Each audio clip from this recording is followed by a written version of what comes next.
Welcome to the channel, welcome to the vlog, and welcome back to the garage. It's been a minute since we've been in the garage. We've been out checking out car shows and events, Wild Wednesdays, Didsbury, a lot of car stuff. But we were back in the garage today, and I've been busy in the background of trying to get this truck ready for Kurt's Classic Car Show. And let me get you up to speed, and let's go for a walk around the truck. One of the last times I think I left you was we just got the bench seat put into the truck, bolted down and ready to rock and roll. We still got to get power to the driver's seat, but it's in the position that I like, so I'm not too much in a rush to get the power to that because we don't really need to change it that frequently. So now that we've got to the seat, let's get to the rest of the truck and show you what we've done. Emblems back on, fenders on, but one of the big things,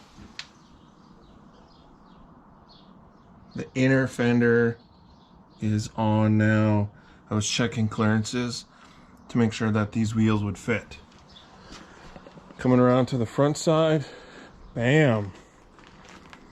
Grill's on, bumpers on, lights are in. I'm not gonna lie, fitting this bumper was a real pain in the butt. On this side, we got the new fender fitted. It's on. Inner fender's on. Cowl's on.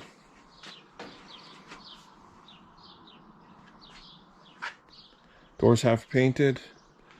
We got the windshield surround. We got it acid etched, prepped, primed, painted, ready for the new windshield to go in. That brings me to today. Today I think we're going to get the transmission fluid drained and changed, and then we got to try and fit some kind of exhaust. I got some new pieces to hopefully help with that process.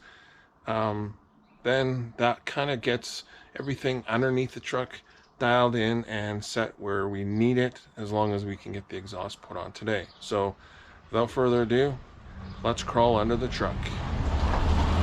Okay, while the transmission fluid's draining, we are actually going to be replacing the fluid with some Royal Purple Synchromax.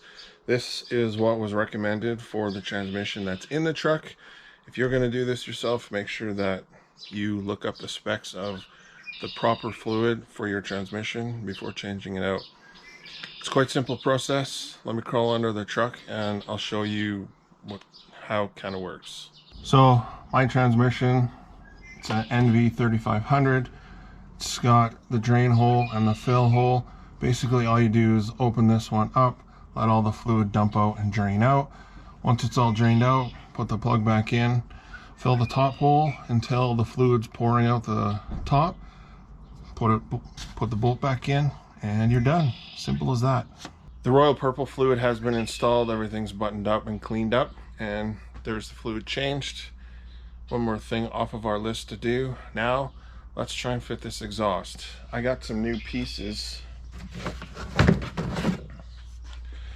So last year, all I did was run a straight pipe right from the headers and then put the muffler on the end of those and just kind of hold it into place. This year, I got some S pipes so that it will come out of the header and then kind of tuck up. The last ones sat a little low to the ground, and now that the truck's lowered even a bit more, I'm a little concerned about scraping the mufflers or tearing them right off. So I think if we can get these up in there and then get the mufflers tucked up nice and tight up in there, I think it'll look good and it will sound good, and it'll get us through this season until we get a little bit closer on what we're going to do with the exhaust. Because now I don't think we're going to go all the way to the back. I think we're actually going to come out the side of the box. I think that's my idea. So anyways, let's try and get this up there and we'll go from there. So we got the exhaust all welded up. I just got some tie wraps holding it right now. Both sides are done. I ordered some new hangers for the exhaust so that we can hang this properly. I was gonna try and make a makeshift hanger, but I figured why not just order the proper one, because we're gonna need it anyway. So hopefully that'll do, and hopefully that won't drag too badly anywhere else. Hopefully that exhaust doesn't drag anywhere too badly, and we'll do the trick for this year anyways until we get the box off and do a little bit more body work on the box. But overall, pretty good day. We put the headlight buckets on too, so now the front end looks complete. It's coming together. I'm pretty excited to get behind the wheel and start driving this thing for a little bit, start enjoying it, so that when our very short summer is over and it's parked, I got to say I put a few miles on it. Next, we got to try and fix the box and get the dents pulled so that we can install the new LED taillights so that we are visible on the road, and when we're stopping, people can see our brake lights, because the halogen ones just, I don't think are going to cut it, and I'd hate to get rear-ended in this truck. So we're getting there one day at a time. Pretty glad that the transmission fluid's all changed. Exhaust is almost there. We're pretty close. The new hangers come on Monday, so that's a bonus. But like that, I hope you guys enjoyed today's update and just following up on where the truck is now. Please like, comment, subscribe. Peace.